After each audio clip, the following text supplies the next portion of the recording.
Well, I guess I'll start out with like how I learned to sell. I'm lucky to be kind of born a natural salesman, which is something that you got to count your blessings for if it does happen. But I wasn't always doing sales. Just a few years back, I was actually a rock drummer with long hair, playing metal in different countries and so on and so forth, and a fitness enthusiast, and as well as a construction worker, because we weren't making enough money playing drums for a living, so you have to do something on the side. So that all kind of tanked. 2008, all the construction stuff in the world pretty much tanked right over here. And I lost my job, and I was like, I need to figure out how to do something for myself. And so the first thing I did was like, hey, I have some skills as a construction worker. I'm going to go figure out how to make some money on my own. So I started making some money on my own just by selling my trade skills. And I hated it, every second of it. I was like, this is so fucking terrible. I'm not a construction worker. I was so passionate about fitness at the time. I was like, I need to start a fitness business. So I started personal training people. And the start of it was really identifying who my target client was. And how I learned to sell to that client was by discovering what everybody else was doing wrong. And so in personal training, everybody goes for discounts, they go for price, that's their bargaining chip. I wanted clients who would come and stay and pay and refer their high-end people. I didn't want to make it any less than $1,000 a month per person, right? So I wanted to have that market, so I had to identify what that market really needed. So I identified what that market really needed, which was somebody to basically hold their hand and walk them through it and give them the strength and courage to start at where they're at and end up at a cool place. And I painted a beautiful picture for them, and before you know it, I started selling personal training memberships like crazy. So I started a boot camp program. I eventually had like 16 trainers working for me within the first year, and was making about $500,000 in my mid-20s just selling boot camp memberships to this gym chain that I was partnered with. So I got my sales chops really kind of out of necessity, right? It was like, I got to make a living. I have a wife. I got to figure out how to sell in order to make money. And after I started, it was just this wonderful train of like, oh my God, if you know how to sell, you will never be broke. Right? It doesn't matter what it is. Like you can sell pens, books, your services, your ideas, whatever it is. Selling is the key to success in pretty much anything, right? So when you get a job, what do? You sell the person on you. You sell the person on your skills.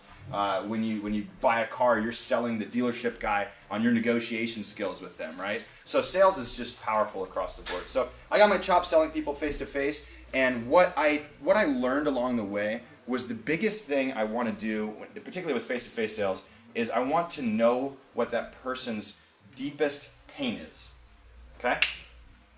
I want to know what that person's deepest pain is, because that is what you're going to solve, right? So you guys have some sales calls teams here.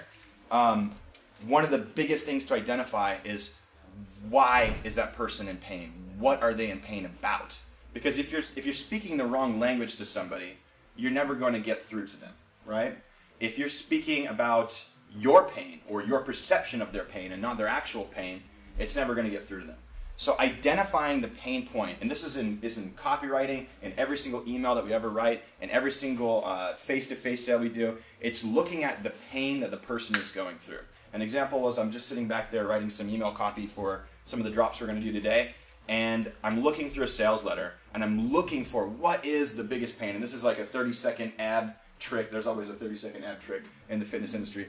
But it's targeted for women who are going through menopause who want to shrink their belly, right? And so that's the pain point right there. It's like, and the copy we're writing in there right now, or I'm writing in there right now, is, one of the most challenging things for women is when they get over 35 and they start to gain belly fat. And it's really just kind of embarrassing, and you can't fit into a bikini anymore. And I've watched my mom go through this, and it's just painful for me to watch her not be able to lose belly fat anymore because she's going through these hormonal changes that happen during menopause. And the good news is there's XYZ solution that'll help you avoid these three things, sort of so on and so forth, right? So when I'm looking at writing copy, when I'm looking at approaching sales, when I'm looking at creating persuasion and influence over somebody, the first thing I'm looking at is trying to identify the pain, so that way when I come talk to them, I can speak the language of their emotions, not of their logic, right? People don't buy based on logic, right? People buy based on emotions, on the way they feel about you. The second piece of this is identifying the pain, but you have to develop rapport with the person. nobody buys from anybody they don't like, right? They buy from people who know, like, and trust them. That's huge. Know, like, and trust you. So when you're thinking about sales copy, when you're thinking about face-to-face, if you try to make a sale before somebody knows you, likes you, and trusts you, you're shooting yourself in the foot. Take the time to build rapport. That's why every piece of email copy, every VSL we ever create, every long-form text sales page always leads in with curiosity, with pain, with rapport, and it doesn't even get to the offer until we've gone through all of these steps, right? You have to have somebody go through an emotional journey with you in order to influence them. That's the real key to this. Another thing that I think about a lot is collecting yeses, right? This is a big game changer in the way I sold. I wrote a script. Who knows if I'll ever sell it to like personal trainers someday, but I wrote a script that I used, and believe it or not, 2 months of our bootcamp business, I had 100% close rate with this script, right? And every other month was 90, 93, 95, 96. It was amazing. We were just cranking people through there. And I counted the amount of yeses that I collected in this thing. Just saying, right, do you understand? Things like this throughout the copy. It was over 40 yeses, right, in a 15-minute little presentation. So these people are just sitting there shaking their head. They're shaking their head. Yes, yes, yes. You're developing rapport. You're hitting the pain points that are there. And at the end of it, you say, would you like to sign up? And they're like, I've already said it 40 times. I might as well say it 41. All right? So collecting yeses is a powerful thing. I really persuading people to take the action you want. And to backtrack a little bit, just while I'm thinking about it, before you identify pain, before you identify all this stuff, before you develop rapport, before you collect yeses, you got to know what the action you want them to take is, right? So in marketing, the action might not always be a sale. And I think a lot of times people confuse the action and they don't play to the action as intelligently as they possibly could. So I do a lot of email. I'll defer back to that. People oftentimes with their subject lines, they think of relating it to the copy. What is the purpose of a subject line in an email? Anybody? So they open it. To get it to open. What is the purpose of the first sentence in an email? Catch their curiosity and attention. Yeah, to get them to read the next sentence, right? And then depending on the email, what is the action you want people to take, right? So if it's sign up for social media, you have to think about that as the end result. That's why when I'm talking with the email team over here, I'm hell-bent on discovering like your end result, right? Because if I know your end result, I can start framing that from day one. If I don't know the end result, then I'm just kind of throwing darts at a wall along the way. And I hate doing that. I've done that before, and it's a terrible idea. Think about the end result you want somebody to take, the persuasion factor that you're actually trying to make, and then start to identify the pain points that relate to what you're trying to get that person to do. So, begin with the end in mind. It's a really powerful thing to do whenever you're writing copy. My good friend Chris Haddad is a brilliant copywriter, and he always writes his copy in reverse. He starts at the offer, and he works backwards, and he gets into rapport, and then he gets into these curiosity points, and then they reverse engineers that all the way to the ads, right? So, Let me ask you, can I ask you a question? So, good timing.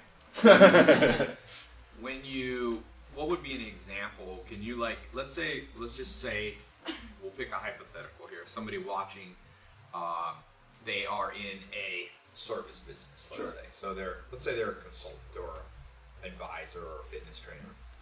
Their goal is, most entrepreneurs, their biggest goal is to get revenue. Right. So we could take two examples. Let's say this one is to get people to buy their service. What would be, just off the top of our head, let's just say you're a financial advisor and you want a client who you're going to invest their money for them in the stock market. Sure. That's your entrepreneur. Can we brainstorm for a second? I know I'm putting you on the spot. Well, Yeah. Let's do health. I think health is fine. You were in that space. So you're a personal trainer, or you own a gym, you want to get more clientele to come buy a gym membership. What would be an example of a subject line in email? Let's stick with email. I think Subject line in email. So I'm doing an advertising drop to an email campaign or something. Yeah, you have a list of people who have joined your free newsletter. You have 500 people on there. Well, and you need to make some more money. I have a database of subject lines, so it's not going to be as relevant to that. I mean, what I would run is like a short curiosity campaign and like a short scarcity campaign. Okay. And I would use the contact first name data in there. Like subject lines, we've identified, like, it's a no-brainer. If you use contact first name in your subject lines sporadically, not obviously consistently every day, They're always our highest open rate emails. So you'll put in their name, Bob, comma. Yeah, so I'll tell you the best subject line we've ever ran, and the best subject line, I've used the subject line with other people that we work with, and it's consistently the best. And if you guys use it, it will be the best. I'm quite certain of it. I'll just write it. It's more fun to write because it's kind of funny looking. Get Alright. $1 million idea here for all those you watching.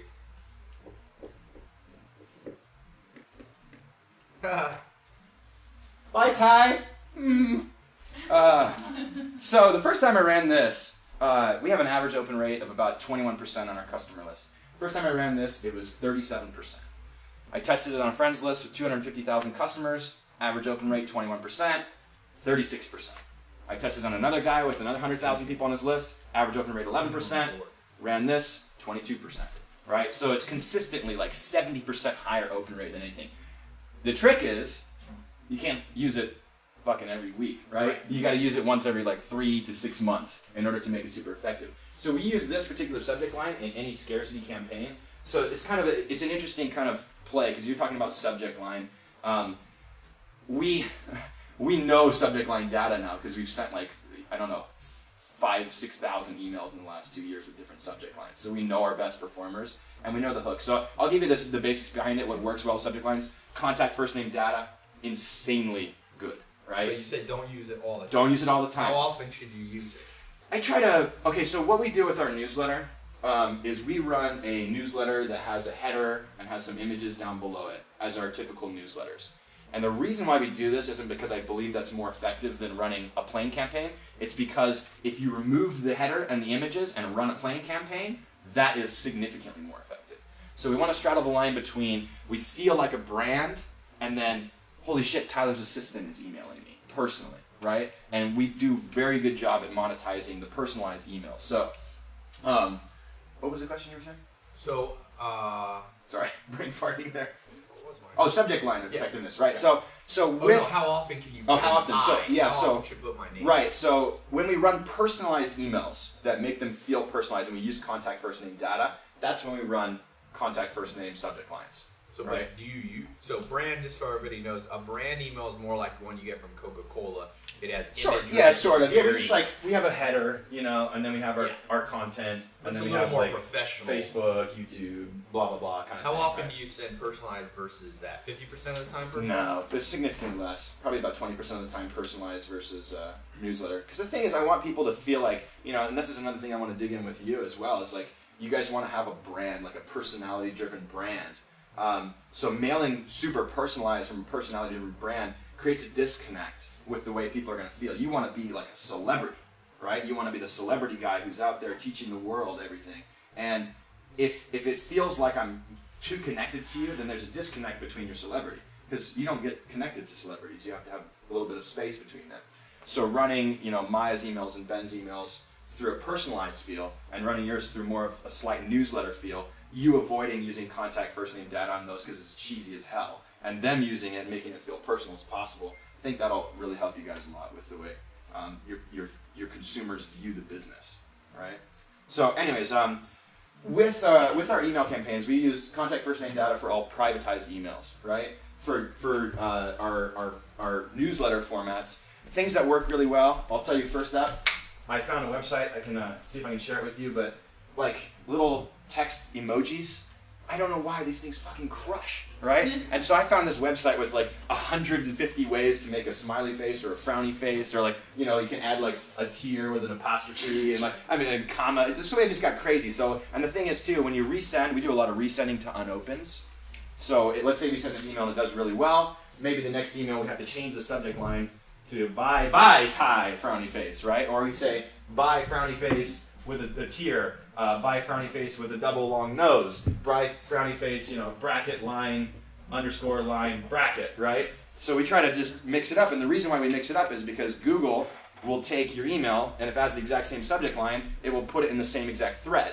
So you have to alter the subject line in order to get your email differentiated from the one you sent earlier that the person ignored, right? So that's why we think about a lot of emojis. So emojis, fantastic. Another thing that's really huge is, we put this in a lot of emails too, pic, and then something interesting, right? People love pictures, right? Why is Instagram so fucking popular? People love pictures, right? So we try to create some sort of image that connects with whatever action we're trying to get them to take. Do you put video if it's a video ever? So we found that doesn't help. And the reason why is because people, when they're checking their email, are usually in a hurry. Right. And when they see video, there's like, fucking guy wants me to spend time watching his video, right? So I have seen it hurt open rates when we've done some split tests on this stuff. So I think pick is great because you open it up and the pick's there. It's done, right? But video, yeah, especially like even call to actions on emails when we're talking about like watch this video, we don't say that anymore. It just doesn't work as well as it used to. It used to because people are like, oh, I'm excited, this is a new video, this is something cool. But now it's like check out this, hook angle, and new website. We'll use like new website a lot instead of watch this video, things like that, just to kind of get people interested in what we're talking about. You said that when you put a transcribe of the video, that helped a lot. Yeah, that's really more like if somebody opened and clicked to a VSL, the next email we always want to send them is something that removes the objections. The number one objection is always the video in that case. So we send them to a text page. And then we get the emails that say, thank you for sending me a sales letter. That's like the winning email right there you want to get from people. Now, when you do the buy tide, then what would be in the body of that? Yeah, so like an example would be like your cart abandonment that we went through, that your funnel quite a bit on your cart abandonment thing. I would probably recommend putting a cookied discount timer for about 7 days, and then doing a lot of rapport building in the beginning and storytelling just to kind of build that rapport, and then kind of doing some selling and then some scarcity at the end, right? So an example would be, you use the newsletter email comes from Ty the last day, and it's like, this is your last day to save $20 or whatever, blah, blah, blah, blah, blah. And then in the afternoon, it's from Maya, and it's bye Ty, frowny face, and it's like, hey Ty, I just wanted to email you real quick to let you know that you have to say goodbye to this discount in the next 3 hours. So make sure you click the link, and if you have any questions, just hit reply and let me know, okay? And then we would take the links, and any personalized emails, we never do like big hyperlink, learn the 2 secrets, blah, blah, blah. We always do HTTP, semicolon, //, and we put like a really naked looking website link, and then we hyperlink that with our tracking IDs and so on and so forth. So the idea with the personalized stuff is like, do they believe that I'm sending them a personal email? And if I can get them to believe that, that's when your influence report goes through the roof, right? Especially if your customer service team is really good at handling that back, right? So an example is one promo we ran. We tried something different, and it was a lot of work, but it was really effective. You guys have the manpower to do this here. Running a promo at the very end is just basically like, hey, I'm not going to send you any more links. I've sent you all this content about it. I've sent you all this stuff. Just hit reply and let me know why you're not buying. I want to know, And then we got all the replies, and we just hard sold them back after they replied. And the conversions were astronomical because people are replying to you. This is why I'm not buying. They're basically telling you what their objection is, and then you reply back, well, if that's your only objection, then let's solve it with XYZ, and then boom, done. Sales are easy in that respect. So that was one of the things we did really well in one of our promos that we did. But like I said, it takes a lot of work and manpower, and I like easy, easy and automated. So subject line stuff too. Pick emojis. Avoid always works. Odd numbers always work. Never put like 250 when you can put 231, right? Those are all things that just pique curiosity significantly more. I can share with you a list of, we have like 411 subject lines we analyzed like recently for an event we put on. And it's got just tons of contact, first name, data, pick, frowny face. Weird things too, you can try weird stuff like we had one where there was a health offer that had a really cool scientific study in there, and it was a cool chart. And so I tried this subject line, it was one of our best ones ever. It was like an arrow, and it was this chart blew me away. And I was just like, fuck it, we're gonna try something different, right? Absolutely killed.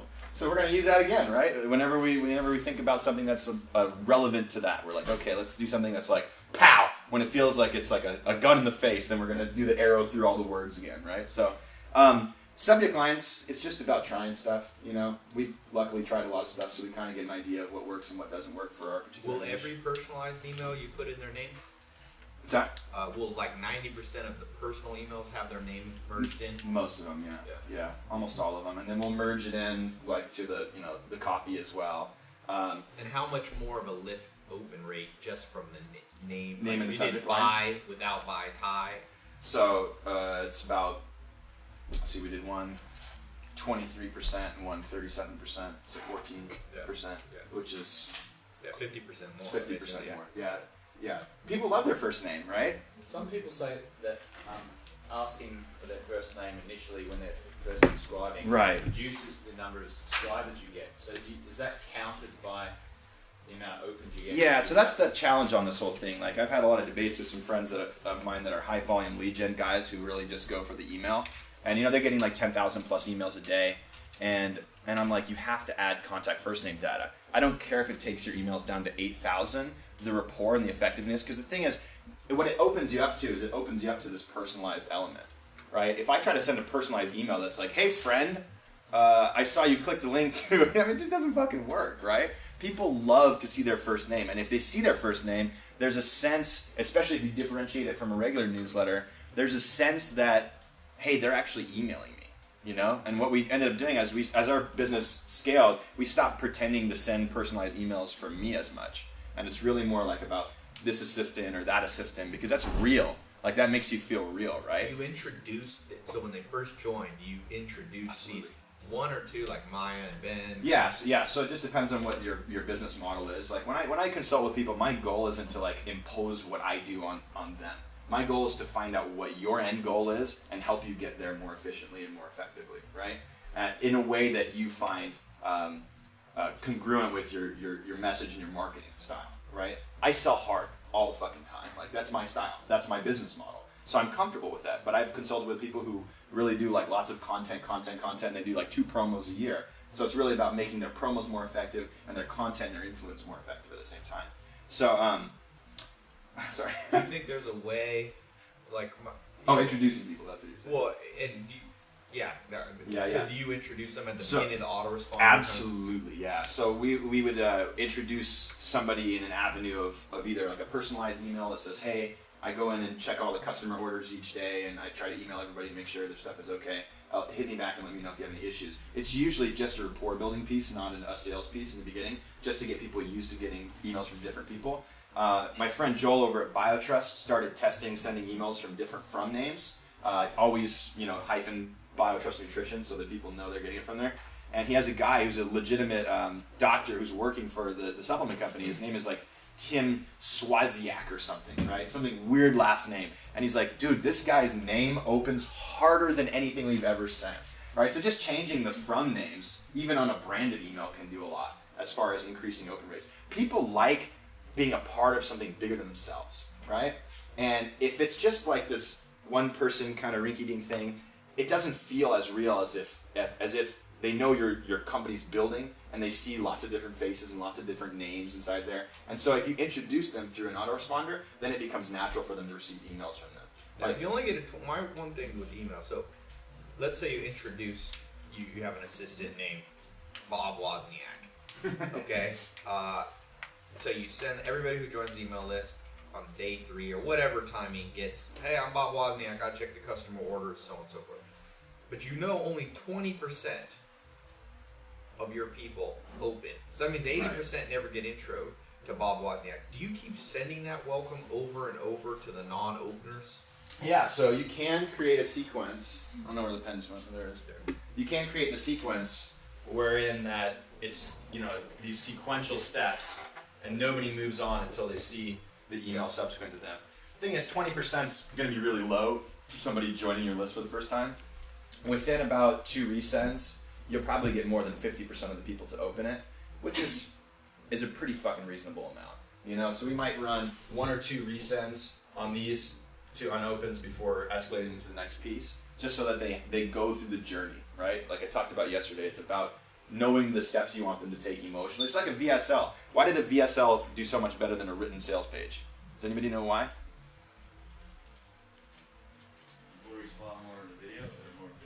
No. On a written sales page, what can you do on a written sales page that you can't do on a VSL? Scroll. You can fucking fast forward, right? You read this subject line, you scroll down a little bit, you look at the hook, you scroll down a little bit, you look at the price, you go look at testimonials, and you go up and down a few times, and maybe not. In a video, you have to go through every hurdle with that person in real time, and you can't fast forward, can't rewind. You just have to go through the journey, right? And people approach email like a written sales letter, where it's like, oh, you can take and choose whatever you want, and they'll just buy wherever they come across the journey. I'm trying to think of email campaigns more like this, more like a VSL. What's the journey you have to send somebody through in order to get them to feel a certain way in order to take a certain action? Have you done anything with text SMS marketing? Woo! There's some legal issues with text that I don't want to fuck with right now. So focus on email. Yeah, until my lawyer tells me that I can send large-scale text and not get sued by troll lawyers sitting around all day looking for people, I'm not gonna fuck around with that. I think it could be massively effective, no question, especially if it was all linking through like a mobile optimized site and so on and so forth. But again, yeah, I don't want to mess with that. So. Awesome. Well, that was awesome. Anybody have any questions? Give them a hand. That was great. We have a question. I actually have a question going back to what you were saying about having that rapport, how you get them to know, like, trust you, and I mean that's a philosophy that totally resonates with me. But I guess like where do you kind of draw the line? Because when you kind of open that up for somebody, you give them this kind of leeway, and I mean at the end of the day, it's a transaction, So because sometimes like I'll be on the phone with somebody and I believe in listening because we're given 2 ears and 1 mouth and we should use them proportionally. So if I find myself, wanting to build that rapport and I'm listening to them, and then I'll be like, I've been on the phone for like 24 minutes. Right. It's like, but how do I, like, is there like a certain balance or something you keep in mind? Sure. Like, Well, so here's the thing. So like that comes back to like pre-qualifying, like the person on the phone with you. Like once you know your objective, and you kind of know the pain that person's going through, you want to kind of pre-qualify the person, right? Where you're obviously, are you the decision maker of the household? There's all these sales tactics to make sure that person buys. The thing is, if they're a buyer and they're qualified, right? You're selling a $5,000 offer and you're like, this person is qualified to buy this offer. Go deep, dude. Cry with them, right? Cry with them. Feel their pain. That's what people want. That's what makes people feel happy is connection to another human being. So go deep, deep, deep, as long as they're not just fucking looking for somebody to talk to. So that's a judgment call that you'll have to make based on pre-qualifications. But if somebody's getting deep with you, go deeper and encourage them to go deeper. Because if they cry on the phone with you, they're going to pull out their credit card next and be like, fix my pain, right? So that's my thoughts on that. Go deep as you possibly can, because that's the deeper you go, the more rapport and the more influence you build over somebody. Right? Perfect sense. Thanks. Awesome. That was great. Thank you so much. Sure. All right, now give a hand.